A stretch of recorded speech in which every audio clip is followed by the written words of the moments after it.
Hello. Hi. So we have a very distinguished group of artists for today's panel. And I think I'm going to let you introduce yourselves. Okay. Nathan, you're on first. Hey, how's everyone doing today? Good to be here. Good to see you all. My name is Nathan Hinton, and I'm playing Alemu, who's an African immigrant in the show. I'm originally from West Virginia, so not quite as far. And I'm just happy to be here with you guys in Arkansas. Thank you for your hospitality, and I hope if you haven't seen the show, you come see it, and I hope when you do see it, you enjoy it. So thank you. Hi, I'm Ben Bauman. I'm from a suburb of Philadelphia called Jenkintown. I'd like to say go Eagles. And I play Peter in this very wonderful piece of theater. Hi, I'm Kiara Motley, and I'm from New York City originally and live there at the moment as well, and I'm playing Annie in The Call. I'm Gilbert McCauley. I am the director of the project. I'm glad to be here, glad to see some familiar faces from years past and from recently, so like I said, just glad to be here. Thank you. And Gilbert, this is your first production at the Rep was Piano Lesson, is that right? That's correct. Yeah, and since then there's been 7 others? Actually, this is number 9. Right. Yeah. So no stranger. No stranger, yeah. And Nathan, Ben, and Kiara, their first time here, but I certainly hope not the last, because the work you're doing is really beautiful in the piece. So the thing that keeps me going every day is the relationship between a theater company and the community. And I'm very interested. I think that I'm inspired by that. I'm fascinated by that. And sometimes that exchange is as simple and visceral and exciting as a thunderous applause, or sometimes it's gales of laughter, or a standing ovation, and all of those things I love. And I think we're going to have a lot of that in this season between Mamma Mia and God of Carnage, a very funny comedy. But sometimes, even with your entertainment, you have a piece that is thought-provoking, thoughtful, brings up interesting issues, and The Call is very entertaining. But it's also one of these pieces that I think lends itself to conversation. And perhaps we should start with just a quick synopsis. Kiara, do you want to give a little, a thumbnail? Okay. Without giving away too many details, because I think sort of the journey that the audience takes is important, the show is about a Caucasian couple, Annie and Peter, who have struggled immensely with infertility, and they've already sort of been through the ringer when it comes to trying to have a child previous to when the play starts.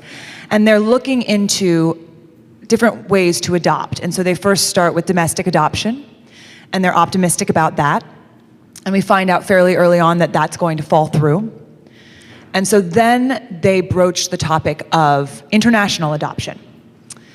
And they decide on Africa, in spite of the fact that there are some unresolved past issues that Peter has with Africa, which are later revealed. And so this decision is made with great courage and hope, and then things happen along the way that are unexpected and that throw a wrench in expectations, plans, dreams, hopes, and they sort of have to grapple with that and cope with that and try to figure out what they want to do, whether they want to go through with this, whether they don't, how they're going to come to terms with the fact that they're really not in control of this situation. And as Nathan said, he plays our upstairs new neighbor, Alemu, who is an African immigrant, and Annie meets Alemu at a very fortuitous time in her decision-making process. And they're also very close friends with a African-American lesbian couple, Drea and Rebecca, who are vivacious and opinionated, as I think all 4 of them are. So discussions and provocative questions abound in this play, and people's buttons are pushed, and they're asked to be stretched, and they're asked to be accountable for their actions. And that is my synopsis. So the playwright is Tanya Barfield, and she's, I think, one of the most important voices right now writing in the American theater. This play is a very personal play for her. She is a biracial, she's a lesbian, and she has adopted children. So this play, where she's known for writing historical pieces, but this play really was a labor of love for her. And I think the passion that the playwright has is clearly felt in the play. It's actually quite a simple story. And I had never seen a production of the play before. I had read the play and found it to be very, very powerful, partly because the story is quite simple, but it touches on issues that are rather profound. Issues that revolving around adoption, domestic adoption, international adoption, first world sensibilities versus third world realities, how a very personal choice can become highly charged and political. Tanya refers to herself, just because of who she is a political animal, because she's a biracial woman. So it's a really interesting piece, and for me, my way in was slightly different than Gil's. My way into the piece was, I was intrigued by this idea about facing your fears and also facing your failures, your past failures, looking at them honestly, which then allows you to work through them. So that was my way into the piece. But Gilles, tell us a little bit about what resonated with you, because the play is that complex, I think. It is very, very rich. And I think we're not that dissimilar in that one key aspect was the aspect which has to do with the courage that the play calls for. Tanya Barfield says that the play it's called The Call, but it's on a deeper level, it's about the call to courage. And I think that's the courage you were talking about, to face your fears and the courage to deal with your own stuff in a grounded and very honest way. And I think the play does a good job of allowing you to see people really grapple with that very human activity. And so I was at first just pulled in by the language. I read it on the page, I thought, wow, this reads in a very naturalistic way. Can't wait to see what actors do with it. And when we did get into auditions in New York, I think to a person, just about everyone who came into audition said, when I read the play, I wasn't sure about it, but then I started reading it with somebody to practice to come for the audition, and it just jumped off the page.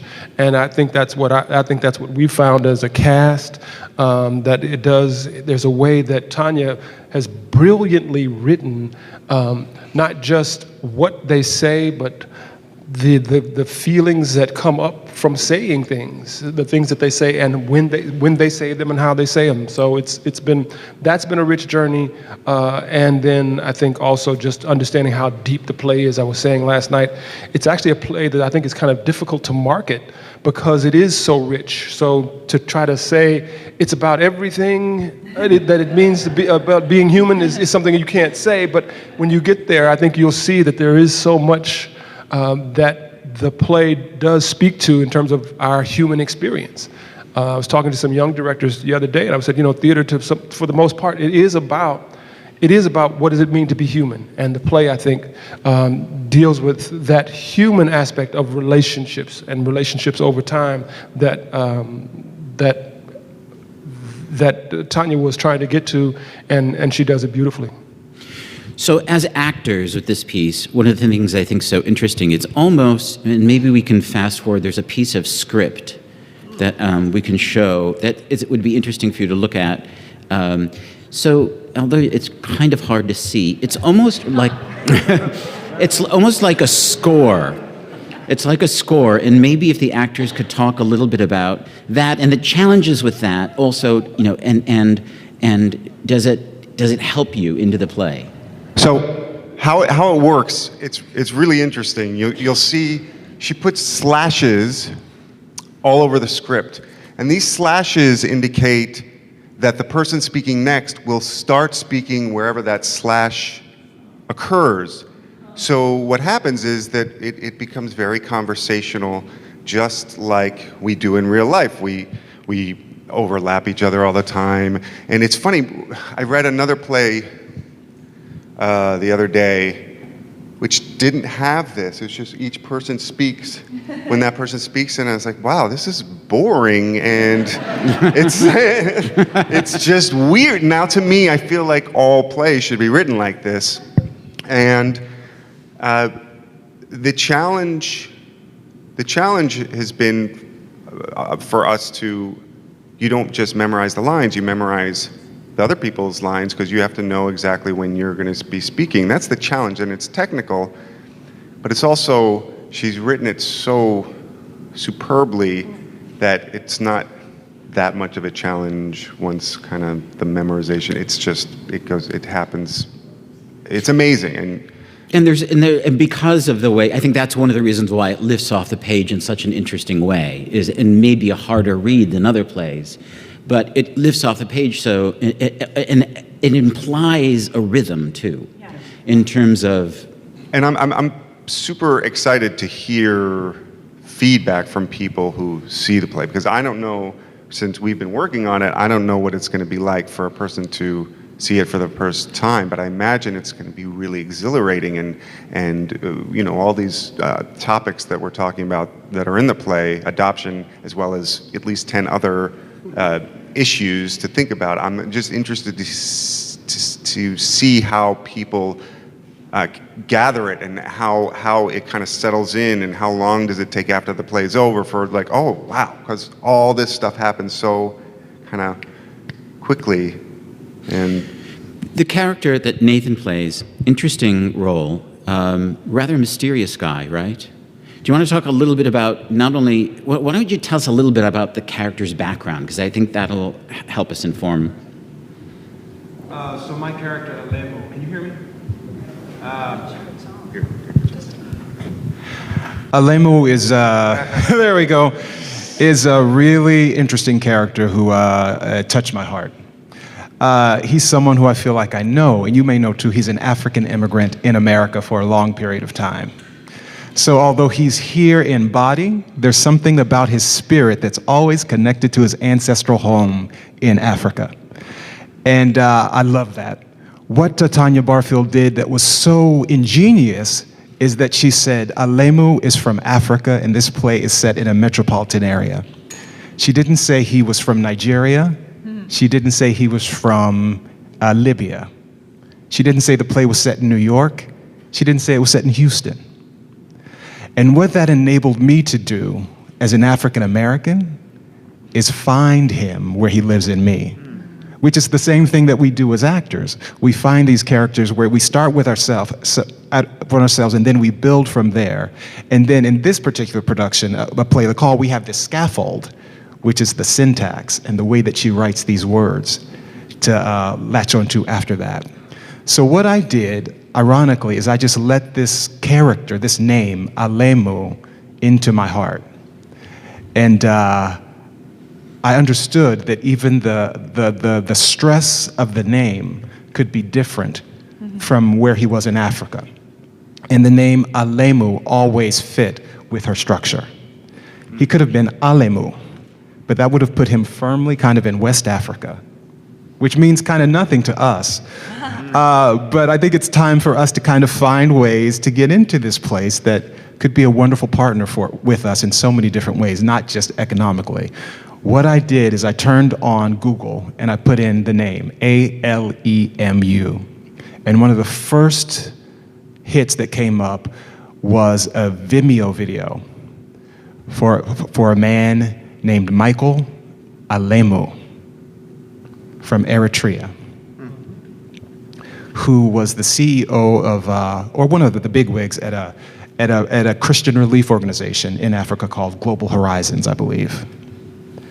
And his way of talking was so distinctive that I said, this is not something that I've never heard before. And the way I thought of Africa was not his Africa. And I realized that his Africa was Africa too.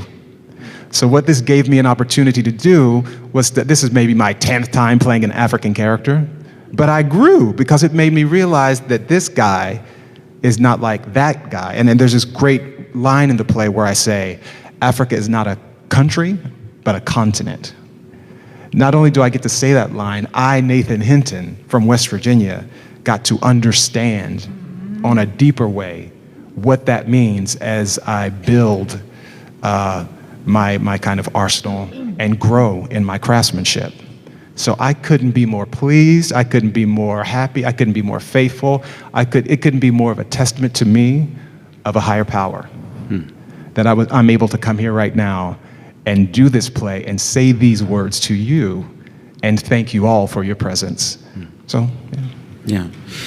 So, an interesting character who appears in Annie and Peter's lives by chance, just lives in the same building, and hears that they're going to adopt a child, and then brings things to them, right?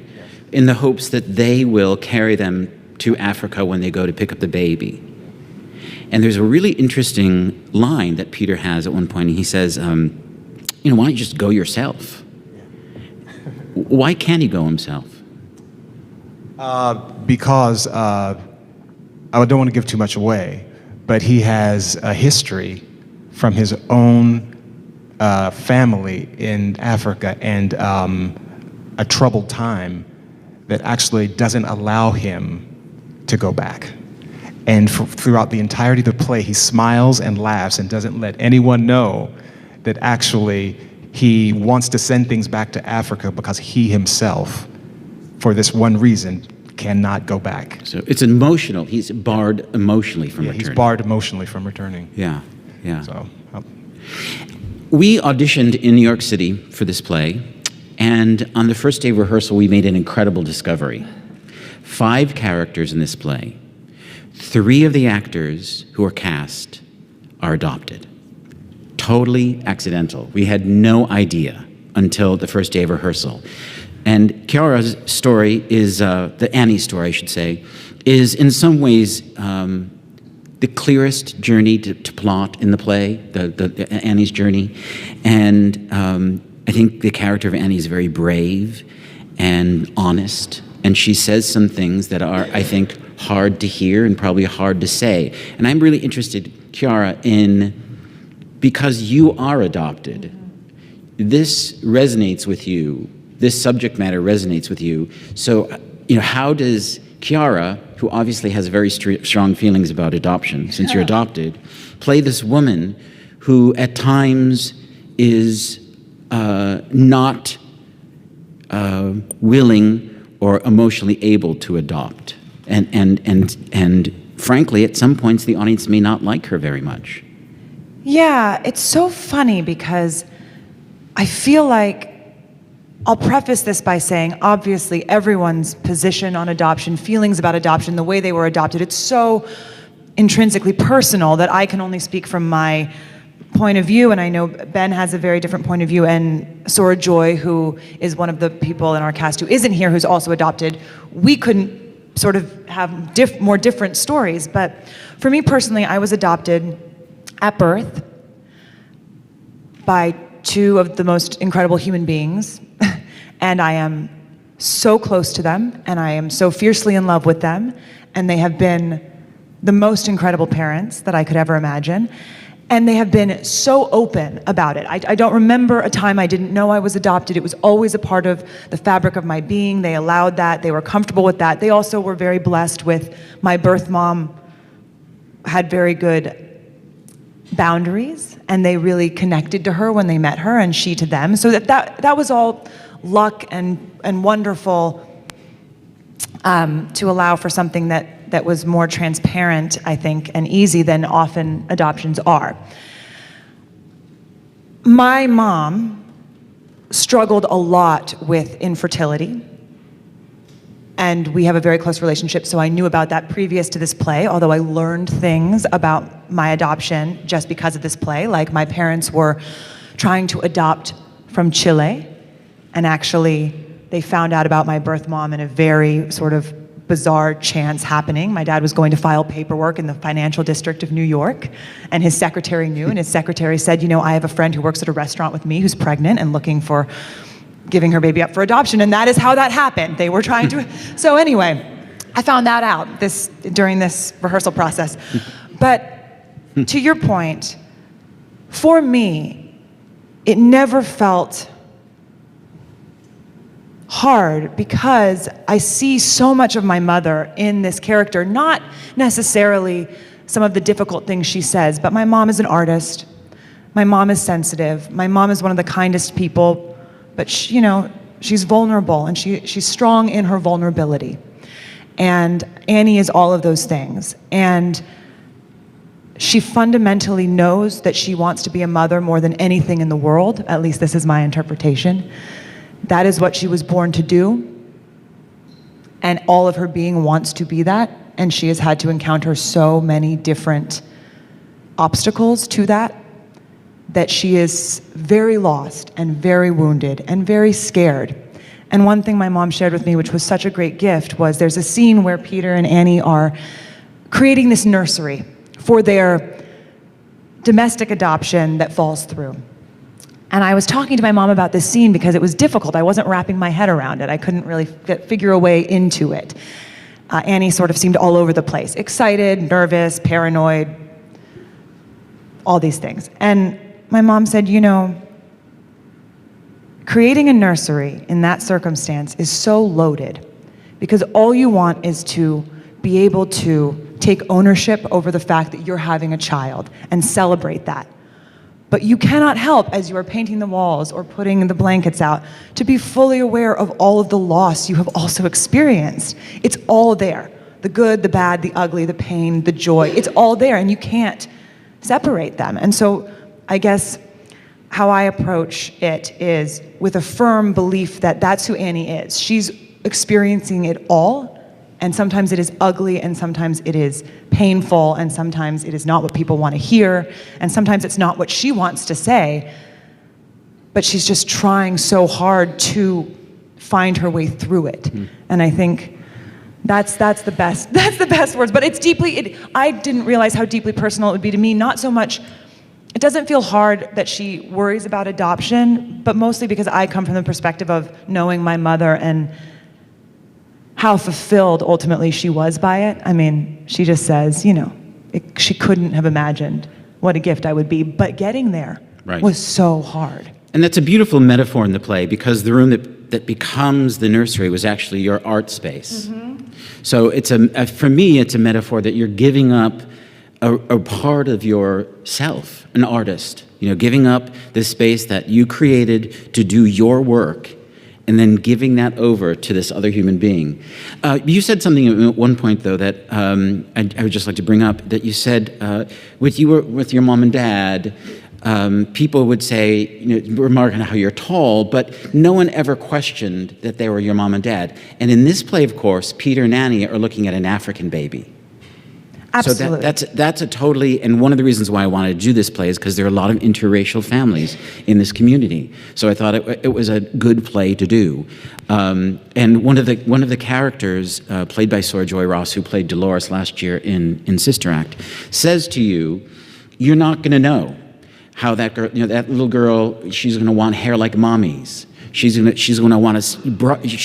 want to rub the black off.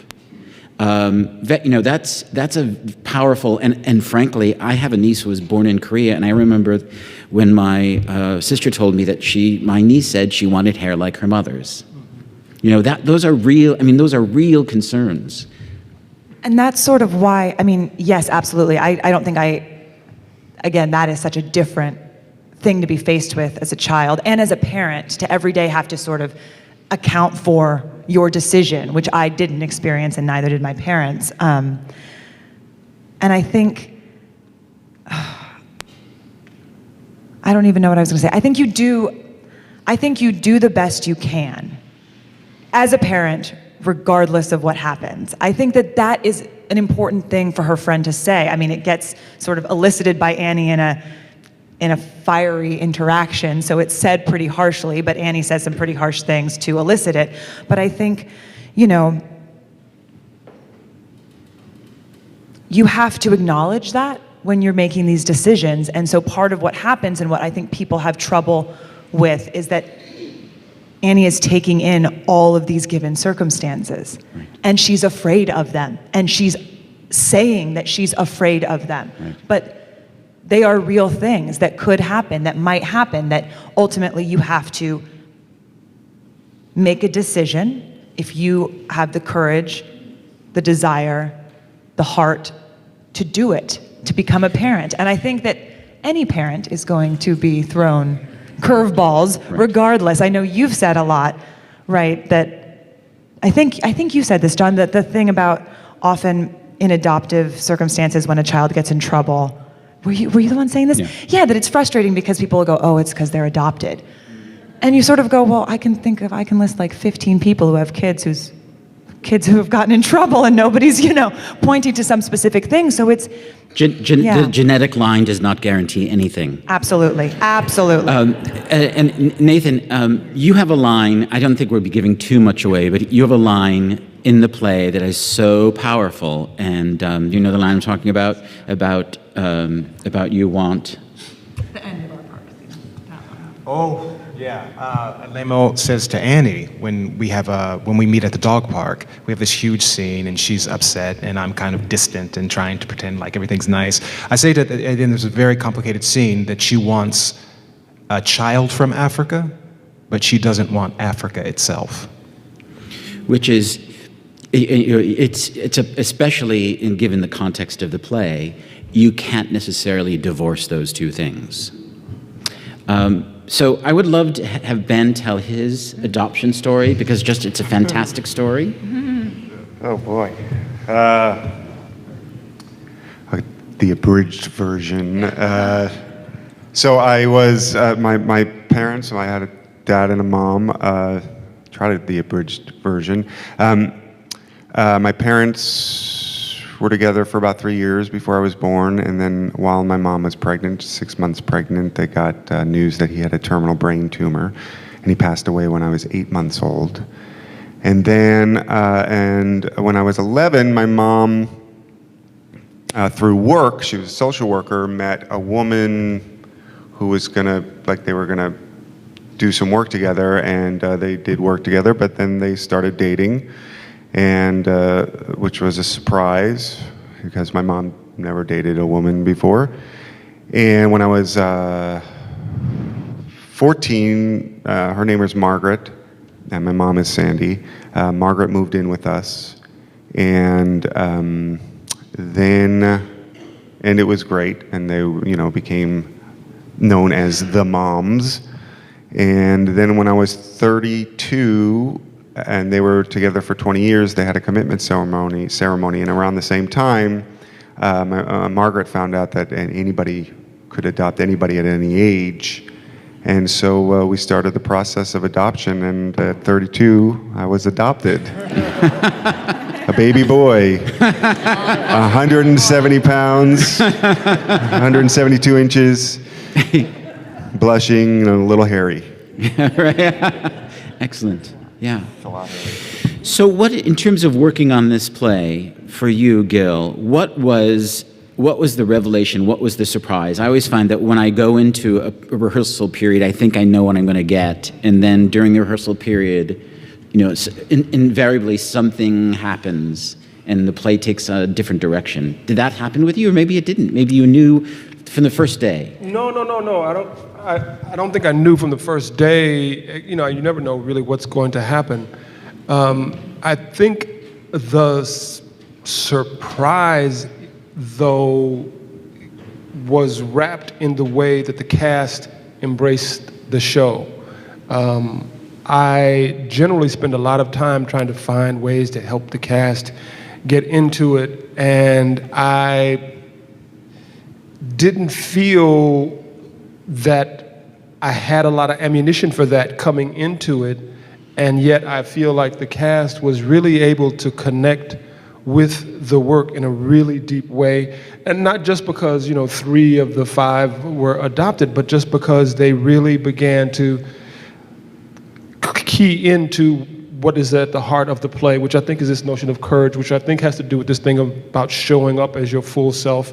And all of them, in a way, did just that.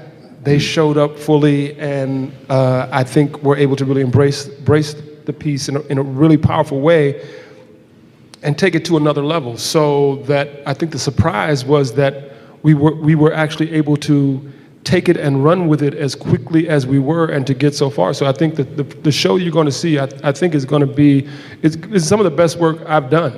And I think it's because of this cast who was able to kind of take it and run it and push me further. And so we've done really good work. I would be really happy to see what you all think of it. I think, as I said, it's a brilliant piece of work. So that's also, I think, was the surprise, is that it was actually so brilliantly written. I did a piece by Atol Fugard, a South African playwright, years ago, and I was an actor at that time. And I remember thinking, wow, this play it's so good because all I have to do is get up and say the words and it works.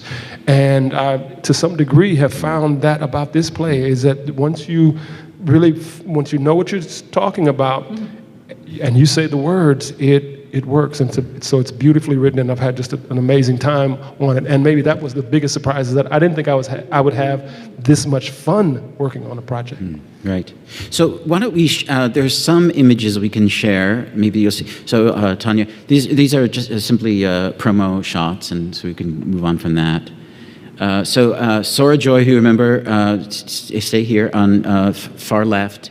Sora Joy Ross, who played Dolores last year in Sister Act, and Crystal Chenet, who's new to us. Great. Next. So Mike Nichols, who is our resident tech director and resident set designer, designed. And that's a picture of the white model. And much of it takes place in Annie and Peter's living room. But it also has a couple of other locations, including, if you see, it's kind of hard to see, to your far right, there's you want to go back? Yeah. There's a bench. There's a beautiful scene between Nathan and Kiara in a dog park, so that slides on from stage left. And then the center section actually turns around to reveal what was Annie's art studio, and then if you move forward, becomes a bright and sunny children's nursery. In terms of clothes, because this is a contemporary piece, what happens so often when you're doing a period piece is that the costume designer will design the clothes, and then they're built, and then the actors put in them. With a contemporary play like this one, sometimes what a designer will do is get inspiration from media. In this case, Holly Payne, one of our resident costume designers, pulled a bunch of images she thought spoke to her as perhaps being Annie or Peter, or if you go to the next slide, Rebecca, Drea, and then the next slide, Elemu. So, but the wonderful thing when you're doing a play that's shopped like this is the actors really have a voice in what they're wearing in a way that many productions don't. For example, if you saw School for Lies, those costumes were designed and built, and certainly actors worked with them, but they didn't come from them. And here, and maybe one of the actors wants to talk about what that does for an actor to have a voice in what you wear. Well, I'll quickly say, Holly, we got to try out some of the costumes, and then I wore the shoes that she had, and they didn't feel right to me. I mean, shoes are very important on stage. I don't know. It's hard to explain. Is your nickname Imelda? What's that? Is your nickname Imelda? I don't get that. Oh, okay. Oh, right. All right. Now I do get that. So anyway, for me, and I talked to her about it, and she actually already had ordered a new pair of shoes, and it made a whole lot of difference. And so shoes are incredibly important for actors, and when you're in rehearsal, that's one of the first things you do in the rehearsal room. You say, "Get me the shoes as soon as possible," because they build their life, they build their character from how their body works on the floor. So shoes are really important. So that's not a little thing. No, yeah. Yeah. So I think where we have next. Is that the end of it? Oh, then we talked about the text a little bit. So I am passionate about working with other organizations in town. We are a resource for the community, and there's some fantastic organizations. And one of the reasons I love working on plays is I learn a lot about the world. And I knew a little bit about adoption. I didn't know a lot, and I started learning about the adoption community here in Central Arkansas, and it's rich. There are many organizations, and many of them have distinct missions. For example, some are really all about moving foster kids into permanent homes, and that's really what they want to do. Others are about Arkansas homes for Arkansas babies, or international adoptions, or some are extremely faith-based, so they're very particular about which type of families they'll work with. But all of them, of course, have the same purpose. It's about children who need loving homes, finding them loving homes, and loving homes that are ready to grow, and making those matches. So the other night we had a wonderful storytelling session with The Yarn, and people told their stories of adoption. Both Kara didn't. Sora Joy told her story, and Ben told his story. And that was the first of a couple events. We have an event on Sunday after the matinee. I've invited some people who work in the adoption community to come and talk about adoptions, the various aspects of adoptions. And that will be moderated by Just Communities of Arkansas, a wonderful organization. Donald Wood and Dr. Denise Donnell will moderate that. And then on the 1st, before the 7 o'clock curtain, we'll have a pre-show discussion, which is moderated by John Kirk, the University of Arkansas, Little Rock, Anderson Institute on Race and Ethnicity. So to both of those events, we've invited people who work in the adoption community. We'd love to have you join us for those. So it's been such a pleasure to produce this play, and I think it's a beautiful piece of work. Please come, and we have time for a few questions if there are any questions. I'd like to know about the audition. Is this in a theater, or how many do you audition? Gil, do you want to talk a little bit about that, the audition process? So the question was, she wanted to know about the audition process. So generally, like most resident theaters in the United States, they go to New York to look for actors. And so John and I met John in New York. We went there to look for actors, and we have we had 2 or 3 days of auditions and then callbacks, looking at people for the roles. And so that's generally the way it's done. We have a staff person by the name of Peter Mensky, and he's the company manager, and he also is the resident casting person. So the way it works for an audition is you put the word out that you're looking for actors for a play, and usually put a little description of what you're looking for that character. Caucasian woman who can play late 30s, whatever it may be, and then that goes out to agents. And then agents submit their clients who they think are right for that role. And then Peter goes through all of those submissions and picks the ones that he thinks look good based on their picture and resume. And then those are the people that Gilbert and I saw. So literally hundreds and hundreds of actors are submitted. And then from that, we narrow it down, and we saw maybe, 20 actors for each role? Oh, at least. Yeah, right. Any other questions? I left with all kinds of thoughts running through my head. All right. I mean, Alim, did I pronounce it correctly? I mean, you came from Africa as an engineering student. He's convincing. And I'm sure she wrote this prior to the president's comments, all right? Your costumes were perfect, all right? So is the child going to be Elizabeth Annie?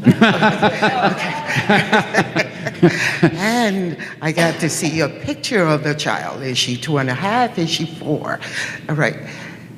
And yet, are we having these conversations about people of color adopting Caucasian children? are we having these same conversations? And you describe the play as being simple. I don't quite understand that. I think I said the plot was quite simple. Are you talking about the set or what? Exactly what do you mean when you say simple? Oh, it's a very, for me, it's quite Deceptively simple. Okay, because I left there and I heard in conversations, whether it be on the radio or the television, they all related to the message. So I'm hearing it all the time now. Great, great. All the time. Thank you.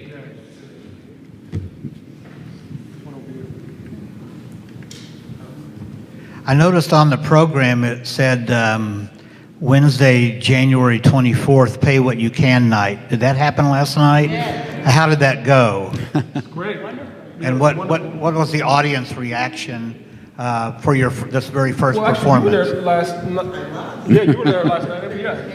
I think you got a sense of what it's like that. I mean, I think they were very receptive. They really took it in. It was great to see, people really responding to it and kind of being right there with it as you're telling the story. I mean, I think, basically it's still storytelling. Theater is still storytelling. And so you really, when you tell a story, you want people to be attentive and to take it in and to respond and to get something out of it.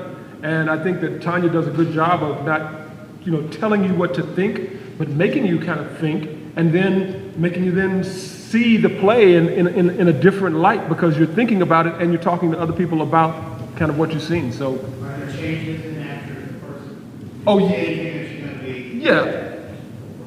Yeah. Yes, we've seen a couple of things, a couple of changes. I'm going to change this guy. I want somebody else. My cat's my understudy. I think we're finding, just real quickly, that people are laughing a lot more than I expected. Well, no? You're not thinking I that? think it's pretty funny. I mean, it's both. It's all. Touches all the colors of the rainbow. Well, they're laughing more than I expected. Let me sort of carry on with that. I mean, from what you guys have said today, I've gotten the feeling that this is a play filled with tension and frustration and struggle and difficulty. But one of the words I hear associated with it is comic. So how do you guys lighten it up? Well, I think life is a tragicomedy. So I think out of great pain can also have moments of great humor. I think also the audience can laugh at moments that maybe for the characters it's not funny, but you're recognizing something that you've seen or a fight you've had or, a squabble that has happened over 20 years of a marriage that you see and so you can laugh in recognition. And I just think it's a lot of tension. And actually, I was surprised at some people's responses going, oh gosh, I was just looking and it was so awkward, which is great that, that it seems so awkward. Our cast, and this doesn't always happen, so this is another great gift. Our cast genuinely, we love each other a lot. That doesn't always happen. You're a professional, you go somewhere, you work with people. I'm gonna work with him regardless of whether I like him or not. But, I mean, they're all incredible actors, and we all sort of, thanks to this fearless leader, got close pretty fast, open, vulnerable, like the characters are on stage. So while there is a lot of tension and drama, all of us are acting in real life, and I think the characters are also acting out of great love, which doesn't mean it's easy and doesn't mean it's pretty, but I think there is a lot of love, both real and imagined, going on stage as well. Is this a new play, or has it played around, I'm sorry, is this a new play, or has it played around other places already? It was written it was premiered off-Broadway in 2013. I did not see the production. I know of at least, I know of a few productions. It's not really done all that much. It should be. Yeah. It should be. But I know of, there was a production at Barrington Stage. Mm-hmm. So I know there were a few. I heard comments about the actors liking each other, loving each other. It sounds like they're a chemistry, kind of like on a basketball team. You need to have a chemistry. As a director, do you do anything special to try to create that chemistry, or is it just come about naturally? No, I mean, I do try to create that. I think, and I was trying to allude to this earlier. I do try to do things to create a certain kind of chemistry and connection with the work. I mean, we're there to do the work, so the work is the central focus. But you want people to be able to connect to the work. And so just like if it were a basketball team, I would want to get people who really like to play basketball and who enjoy and love the game. And so in searching for actors, you're trying to do the same thing. And I feel like I was able to pull together some really good players, people who really love what they do. And I think everybody on that stage, that's true of them. And I do try to find ways to have them connect to the play. And so we did do a lot of work on trying to find, where does the play live in you? Because we want the audience to experience it in that way, so that the play somehow, they recognize where that play lives in them, where those people on that stage, somehow they connect to them. Otherwise, it's an empty kind of experience. You go and you say, oh, I saw some people and they were doing some things, but they didn't really relate to me. But in this case, I think what we were able to do is to show you, get a sense of all that those human beings are bringing to those various moments in that play, and it's because the actors kind of dealt with it and really got into the heart and the meat of what that text was about. I'm just curious how you picked this play, because I'm new back to Little Rock, and the other things I've seen I was familiar with, or at least had heard about. How do you come to pick something like this that we're not familiar with? I read a lot of plays. And this one just spoke to me because I thought, when you pick a season, you try to find a balance of new and old in comedy and more serious plays. And I also really wanted to have a playwright of color. I really wanted to have a woman's voice. So I specifically looked at plays by women and by women of color, which I think is how I first thought of Tanya Barfield. And when I read this play, it just struck a chord. Even though I had never seen it, I could imagine it. And I thought this would be a really good thing to get conversation going in Little Rock. So it's just, so much of it is really, I wish I could say there's a crystal ball. And you're just looking at it, but it's just gut. Were you all familiar with it? Did you know that? This particular play, no. I'd heard of Tanya Barfield, and I'd always wanted to do a show of hers. But as John said, this show had only been done once in New York and a few times around the country, so it was new to me, too. Yeah. We have a question here. I'd like to go back to the audition process. To me, that seems to be a very chancy proposition in selecting actors. So I'm curious, what percentage of your selection is based on this person has the look that I had in mind, and how much of it is this person has the acting talent that we want? Because I think auditions can go, yeah. I mean, I'm sure you're surprised all the time about this person is the perfect look, but can't act, or vice versa. So comment about that, because from an actor's perspective, an audition is such a scary thing. You don't know what it is that's going to get that person selected. Yes, I think for us, we did really want to go for for the actor. Who can do what we need them to do, because the play does call for a certain level of vulnerability from really all of the actors, especially from the character of Annie. They need to have a certain facility with language, because the play, it demands that the actor have a technical grasp of their craft to be able to play. And we've talked about it in rehearsal, that it's kind of like a bunch of, getting some good musicians together. And a good musician can both play and listen to the people around them. And you kind of want that with an actor. And so it's really about, trying to, in that little bit of that 5 minutes of the audition, to try to see, can they handle the language? What do they have the acting chops? And so, and yes, you know, there's some things in terms of like how they look that you want to go, and then you have to kind of match them up with each other to some degree. But I think the core of it is really you're looking for the best actor, and you know, both John and I did that, and I thought actually we kind of clicked on trying to find, you know, that right person. But what do you think, John? I think it's a combination of things, really. One of the things I keep in mind is I try to imagine I'm an audience member, and I try to remain true to what the playwright seemed to indicate to me, because I think actually in some ways the best direction is invisible direction. When you don't even think about it being directed, when it seems like the playwright is speaking directly to the audience and there's no interference. So in that way, I just pick up as much clues as I can from what the playwright has written in terms of what they're looking for, you know, physically. The way an actor looks and walks on a stage is going to be a clue to the audience of what to expect, right?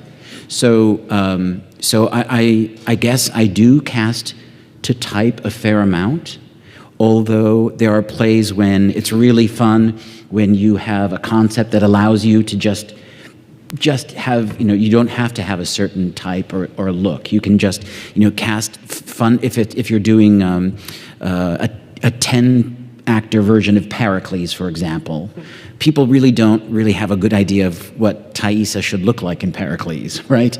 And the actors playing Thaisa will probably have to play 3 other roles. So in a way, it sort of doesn't matter as much as what she looks like. So it kind of depends on the play for me.